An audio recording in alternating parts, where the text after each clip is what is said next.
नमस्कार दोस्तों, आप देख रहे हैं जॉब एट मास्टर, जहां मिलती है गवर्नमेंट जॉब की सबसे तेज और सटीक जानकारी। चाहे वो जीएस क्वेश्चन, करंट अफेयर या जॉब अपडेट, सब कुछ मिलेगा आपको एक ही जगह, एक आसान भाषा में। अगर आप भी सरकारी नौकरी की तैयारी कर रहे हैं तो चैनल को अभी सब्सक्राइब कर लीजिए ताकि कोई भी जरूरी जानकारी आपसे मिस ना हो। चलिए आइए, तो आज हम लोग बात करते हैं पॉलिटी की, जिसमें टॉप 25 क्वेश्चन रहने वाले हैं। साथ ही ये बहुत ही इंपॉर्टेंट क्वेश्चन रहने वाले हैं, क्योंकि सभी प्रतियोगी परीक्षा के लिए अति महत्वपूर्ण है। तो आप लोग भी अपने कॉपी पेन लेके बैठ जाइएगा टॉप 25 क्वेश्चन में, ताकि आप लोग भी अपनी चेक कर सके कि आप लोगों का 25 में कितना स्कोर बन रहा है। चलिए आइए दोस्तों, तो हम लोग शुरू करते हैं। आइए, तो हम लोग आज का पहला क्वेश्चन देखते हैं, जो कि राज्यसभा के लिए सदस्यों का चुनाव कितने वर्ष में होता है। तो राज्यसभा के सदस्यों का चुनाव हर कितने वर्ष में होता है? इसका बिल्कुल राइट आंसर हो जाएगा हर 3 वर्ष। और अगर हम लोग बात करें हर 5 वर्ष की, जो कि ऑप्शन नंबर बी में है, तो 5 वर्ष का कार्यकाल लोकसभा का होता है, राज्यसभा का नहीं, तो ये आपका गलत हो जाएगा। और अगर हम लोग बात करें ऑप्शन नंबर सी, जो कि हर 6 वर्ष दिया हुआ है, ये भी आपका गलत हो जाएगा, क्योंकि सदस्य 6 वर्ष के लिए चुने जाते हैं, पर चुनाव हर 6 साल में नहीं होता है। इसके साथ ये भी गलत हो जाएगा आपका। अगर हम लोग बात करें ऑप्शन नंबर डी, जो कि 2 वर्ष दिया गया, राज्यसभा में ऐसा कोई 2 वर्ष से चुनाव चक्र नहीं है, तो आपका ये भी गलत हो जाएगा। तो आपका ऑप्शन नंबर ए बिल्कुल राइट हो जाएगा। इसी के साथ हम लोग आगे क्वेश्चन में बढ़ते हैं। इसमें पूछा गया है आपसे, भारत का सर्वोच्च न्यायालय कहाँ स्थित है। अगर हम लोग भारत की सर्वोच्च न्यायालय की बात करें, अगर हम लोग देखें, पहला ऑप्शन मुंबई दिया हुआ है। यहाँ पे आप लोग का मुंबई में हाई कोर्ट है, ना कि सर्वोच्च न्यायालय है। हाई कोर्ट जिसे हम लोग उच्च न्यायालय भी बोलते हैं। अगर हम लोग बात करें ऑप्शन नंबर बी, जो कि कोलकाता है, यहाँ पर भी आप लोगों का कलकत्ता का उच्च न्यायालय है, ना ही कि सर्वोच्च न्यायालय है। इसका right answer option number C Delhi हो जाएगा। यहाँ पे आप लोगों का सर्वोच्च न्यायालय है। अगर हम लोग बात करें ऑप्शन नंबर डी चेन्नई की, यहाँ मद्रास हाई कोर्ट है, सुप्रीम कोर्ट नहीं, तो इसके साथ आपका ये भी गलत हो जाएगा। इसका राइट आंसर बिल्कुल सी दिल्ली हो जाएगा। जिन जिन भाइयों का क्वेश्चन सही हो रहा है वो अपना मार्क्स को लिखते रहेंगे, साथ ही लास्ट में बताएंगे आपका स्कोर कितना बन रहा है 25 क्वेश्चनों में से। अगर हम लोग बात करें क्वेश्चन नंबर 3 की, लोकसभा का कार्यकाल सामान्यतः कितना होता है। अगर हम लोग लोकसभा की बात करें, जैसे कि हम लोग पिछले क्वेश्चन में देखे, लोकसभा का कार्यकाल 5 वर्ष का होता है, तो आपका ऑप्शन नंबर 5 बिल्कुल सही हो जाएगा। वैसे ही हम लोग बात करें ऑप्शन नंबर 1 के, संविधान में ऐसा कोई प्रावधान नहीं है 4 वर्ष को लेके, इसलिए ये गलत हो जाएगा। और ऑप्शन नंबर सी 6 वर्ष, ये भी आपका गलत हो जाएगा। और वैसे ही बात करें ऑप्शन नंबर 3, तो ये आप लोगों का पंचायती राज की अवधि होती है, लोकसभा की नहीं, तो ये भी आप लोगों का गलत हो जाएगा। आप लोग साथ ही साथ हर फैक्ट्स को भी नोट करते हुए चलेंगे। संसद का सर्वोच्च अधिकार कौन होता है, अगला क्वेश्चन। अगर हम लोग वैसे ही बात करें प्रधानमंत्री, जो कि ऑप्शन नंबर ए में है, कार्यपालिका का ये मुखिया होता है, सदस्य संसद का नहीं। वैसे ही इसका राइट आंसर हो जाएगा राष्ट्रपति, जो कि ऑप्शन नंबर बी में दिया गया है। संविधान के अनुसार संसद में राष्ट्रपति भी शामिल होते हैं, और राष्ट्रपति ही संसद का सर्वोच्च अधिकार होता है, तो ये आपका ऑप्शन बिल्कुल सही हो जाएगा। जैसा कि हम लोग ऑप्शन नंबर सी में देख रहे हैं, लोकसभा अध्यक्ष सिर्फ लोकसभा की अध्यक्षता करते हैं, ये गलत हो जाएगा। अगर हम लोग ऐसी राज्यसभा के सभापति की बात करें, ये भी आपका ऑप्शन गलत हो जाएगा, क्योंकि राज्यसभा के सभापति सिर्फ राज्यसभा की अध्यक्षता करते हैं। ऐसे ही हम लोग अगला क्वेश्चन को देखें, जिसमें पूछा गया है भारत का प्रथम प्रधानमंत्री कौन था। इसी हम लोग अगर भारत के प्रथम प्रधानमंत्री के बारे में जाने, जैसा कि ऑप्शन नंबर ए में महात्मा गांधी दिया गया है, गांधी जी कभी प्रधानमंत्री नहीं बने थे, तो ये आप लोगों का गलत हो जाएगा। साथ ही अगर हम लोग लाल बहादुर शास्त्री की बात करें, तो ये हम लोग के दूसरे प्रधानमंत्री रह चुके हैं, तो ये भी आप लोगों का गलत हो जाएगा। इसका बिल्कुल राइट आंसर होगा ऑप्शन नंबर सी, जो कि जवाहरलाल नेहरू है। तो जवाहरलाल नेहरू भारत के पहले प्रधानमंत्री थे। अगर इनका हम लोग टाइम पीरियड की बात करें, ये कब से कब तक प्रधानमंत्री रहे थे, तो ये हम लोग के 1947 से लेकर के 1964 तक ही प्रधानमंत्री रहे थे, जो कि एक लंबा कार्यकाल इनका रहा था। अगर हम लोग बात करें ऑप्शन नंबर डी, जो कि राजेंद्र प्रसाद है, ये हमारे देश के राष्ट्रपति रहे थे, और ये हम लोग देश के पहले राष्ट्रपति थे। ऐसे ही हम लोग अगले क्वेश्चन को देखें, भारतीय संविधान में कुल कितनी अनुसूचियां हैं। तो साथियों, जैसे आप लोगों को पता है कि हमारे भारतीय संविधान में कुल 12 अनुसूचियां हैं, तो इसका बिल्कुल राइट आंसर हो जाएगा 12। और वैसे ही अगर हम लोग बात करें ऑप्शन नंबर 10 की, तो 10 अनुसूची हमारे भारतीय संविधान में नहीं है। वैसे ही हम लोग अगर बात करें ऑप्शन नंबर बी की, जो कि 11 दिया गया है, तो 11वीं अनुसूची में पंचायती राज्य को जोड़ा गया था। और ऑप्शन नंबर डी की 13 की बात करें तो ये इतना तो है ही नहीं। अगर हम लोग बात करते हैं अगले क्वेश्चन की, कानून की समक्ष समानता किस अनुच्छेद में है? अगर हम लोग बात करें क्वेश्चन नंबर 7 की, तो कानून की समक्ष समानता अनुच्छेद 14 में है, जो कि आपका बिल्कुल राइट आंसर हो जाएगा। इसमें बताया गया सभी नागरिक कानून के समक्ष बराबर होंगे।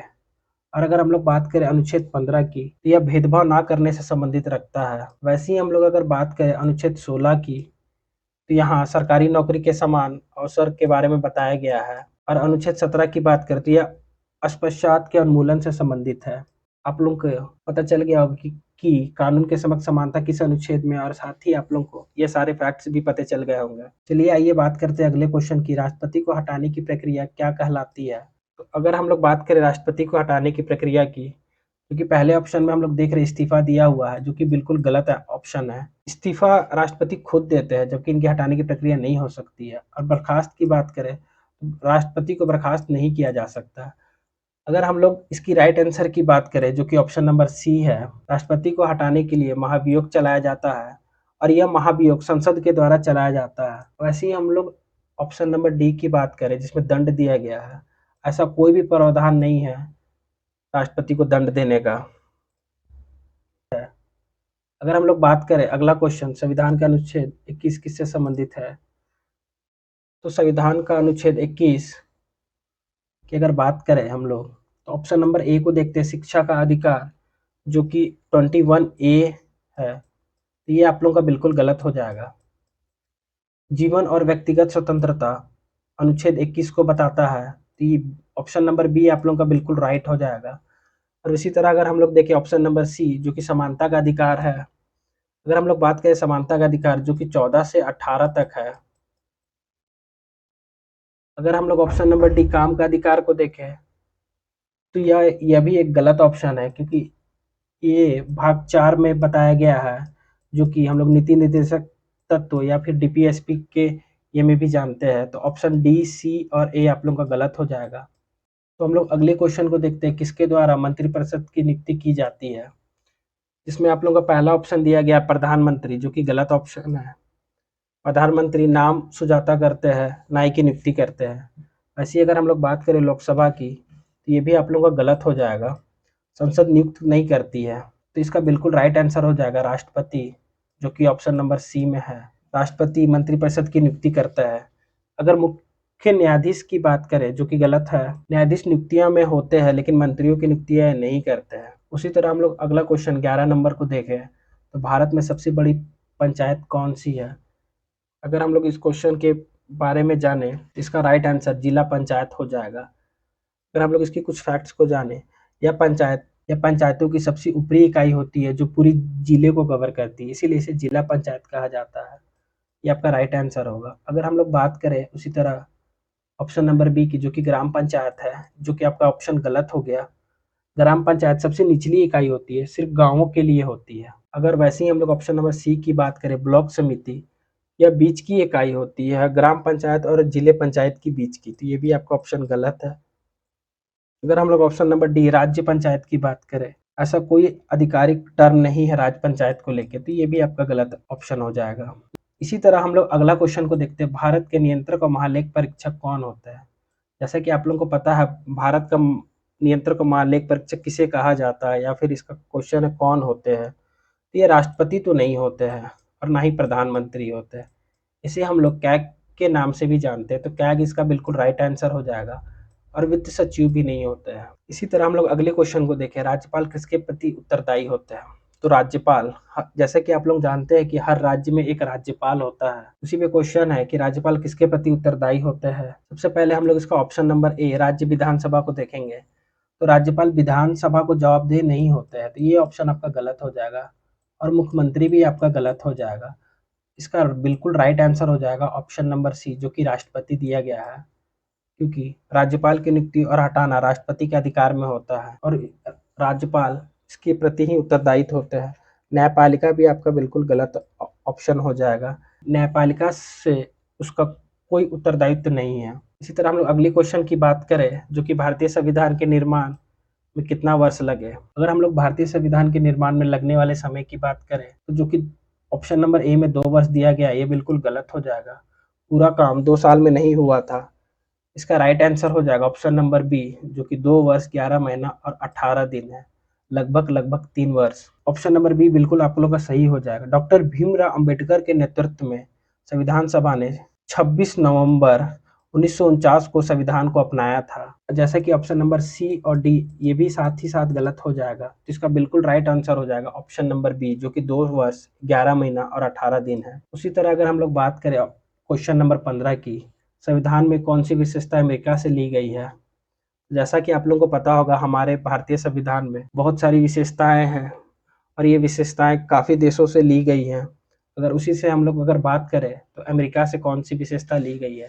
इसका राइट आंसर हो जाएगा मौलिक अधिकार, जो कि अमेरिका के संविधान से ली गई है, जो कि भाग 3 में है। आप लोगों को साथ साथ ये भी ध्यान रखना है। अगर हम लोग बात करें ऑप्शन नंबर बी संसदीय प्रणाली की, तो ये हम लोग ब्रिटेन के संविधान से लिए हैं। और ऐसे ही बात करें संघीय ढांचा की, तो ये हम लोग यूएसए और कनाडा के संविधान से लिए हैं। अगर हम लोग बात करें न्यायिक पूर्वावलोकन, तो ये भी आप लोगों का अमेरिका के संविधान से ही लिया गया है। लेकिन जब भी अगर ऐसा क्वेश्चन आप लोगों को एग्जाम में देखने को मिलता है, तो आप लोग हमेशा ऑप्शन मौलिक अधिकार को लगाएंगे, क्योंकि मौलिक अधिकार ज़्यादा उपयुक्त है। इसलिए हम लोग यहाँ पे मौलिक अधिकार को टिक करके चलेंगे। लेकिन ऐसा क्वेश्चन आप लोग को मिलेगा नहीं देखने को, क्योंकि एक ही साथ 2 ऑप्शन नहीं देगा। अगर देगा भी तो आप लोग को मौलिक अधिकार को ही सही करते हुए चलना है। जैसा कि हम लोग बात करें अगला क्वेश्चन, पंचायती राज व्यवस्था कब लागू हुआ? तो पंचायती राज व्यवस्था, इसका बिल्कुल राइट आंसर हो जाएगा ऑप्शन नंबर बी 1959, जो कि राजस्थान के नागौर जिलों में 2 अक्टूबर 1959 को सबसे पहले लागू किया गया था। आपको साथ-साथ ये भी याद रखना है कि नागौर के जिले में ये 2 अक्टूबर को ही लागू किया गया था। जैसा ऐसा काफ़ी बार क्वेश्चन पूछा गया है कि ये सबसे पहले कहाँ लागू किया गया था, तो इसका आंसर आप लोग राजस्थान के नागौर जिले लगाएँगे और ऑप्शन नंबर सी और डी और ये तीनों गलत हो जाएँगे। इसी तरह हम लोग अगर अगले क्वेश्चन को देखें, जो कि अनुच्छेद 17 किससे संबंधित है? जैसे कि हमने आपको पहले ही क्वेश्चन में बताया, अनुच्छेद 17 अस्पृश्यता का उन्मूलन से संबंधित है।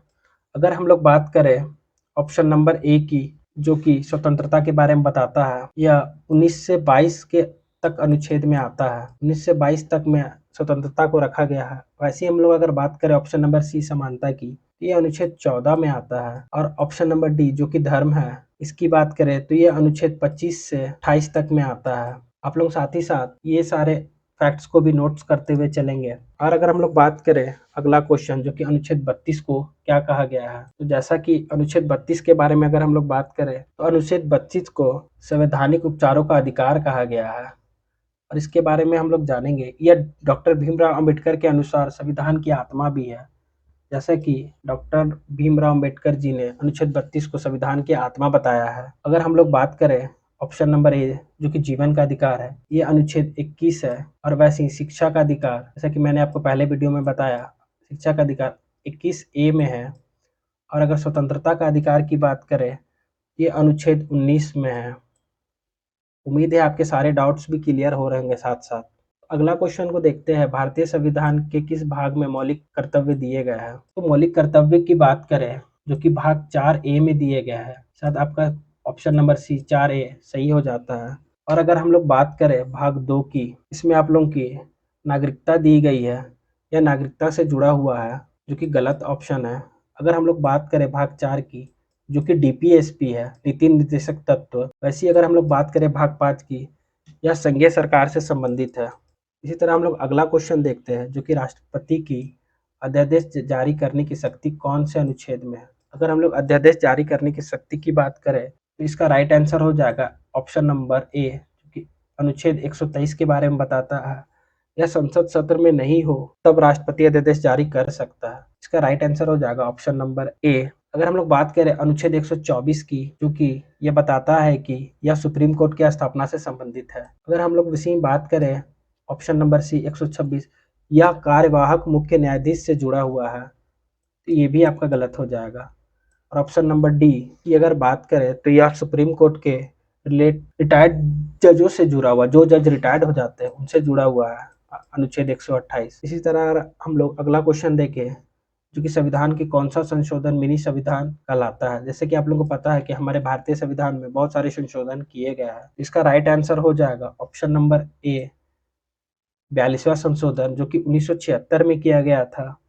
इसमें एक बहुत बड़ा बदलाव किया गया था जिसमें मौलिक कर्तव्य शब्द, धर्मनिरपेक्ष शब्द आदि जोड़े गए थे। इसीलिए इसे मिनी संविधान के रूप में भी जाना जाता है। वैसे ही हम लोग अगर बात करें 44वां संशोधन, यह इमरजेंसी पावर को सुधारने से जुड़ा हुआ है। अगर हम लोग बात करें ऑप्शन नंबर सी 52वां संशोधन, यह दल बदल कानून से संबंधित है। और वैसे ही अगर बात करें ऑप्शन नंबर डी 73वां संविधान संशोधन, यह पंचायती राज से जुड़ा हुआ है। तो ये तीनों आपके गलत हो जाएंगे। इसका राइट आंसर हो जाएगा ऑप्शन नंबर ए जो कि 42वां संविधान संशोधन है जो कि 1976 में किया गया था। वैसे ही अगर हम लोग बात करें अगले क्वेश्चन की, तो संसदीय प्रणाली भारत में कहाँ से ली गई है? अगर हम लोग बात करें संसदीय प्रणाली, क्योंकि मैंने आपको बताया ब्रिटेन से ली गई है, इसका राइट आंसर हो जाएगा ब्रिटेन। वैसे ही हम लोग अगर बात करें ऑप्शन नंबर ए अमेरिका में राष्ट्रपति प्रणाली है, ना कि संसदीय प्रणाली। और वैसे ही रूस की बात करें जो कि ऑप्शन नंबर सी में है, यहाँ संघीय है लेकिन समाजवादी प्रणाली अपनाई जाती है। वैसे ही हम लोग बात करें ऑप्शन नंबर डी जापान की, तो संवैधानिक राजशाही है, संसदीय नहीं। तो आपका ऑप्शन नंबर डी, सी और ए गलत हो जाएगा। इसका राइट आंसर हो जाएगा ऑप्शन नंबर बी। वैसे ही हम लोग बात करें अगले क्वेश्चन की, राष्ट्रपति शपथ किसके सामने लेते हैं? तो राष्ट्रपति जब भी शपथ लेते हैं तो ये प्रधानमंत्री के सामने नहीं लेते हैं और ना ही लोकसभा अध्यक्ष के में लेते हैं। इसका राइट आंसर हो जाएगा भारत के मुख्य न्यायाधीश, सुप्रीम कोर्ट के जो जज होते हैं मेन, उनके सामने, या फिर वही उनको शपथ दिलाते हैं। उपराष्ट्रपति भी इसका बिल्कुल गलत आंसर हो जाएगा। वैसे ही हम लोग बात करें 24वें क्वेश्चन, संविधान में कुल कितने संशोधन 2024 तक हो चुके हैं? ये आप लोगों का बहुत ही इंपॉर्टेंट क्वेश्चन है। ये क्वेश्चन आप लोगों का करंट अफेयर से भी रिलेटेड है, जिसका आंसर हो जाएगा ऑप्शन नंबर सी 105। अभी तक 2024 तक, जब से हमारा देश आजाद हुआ, 105 संशोधन किए गए हैं। 95, 100 और 130 आप लोगों के गलत आंसर हो जाएंगे।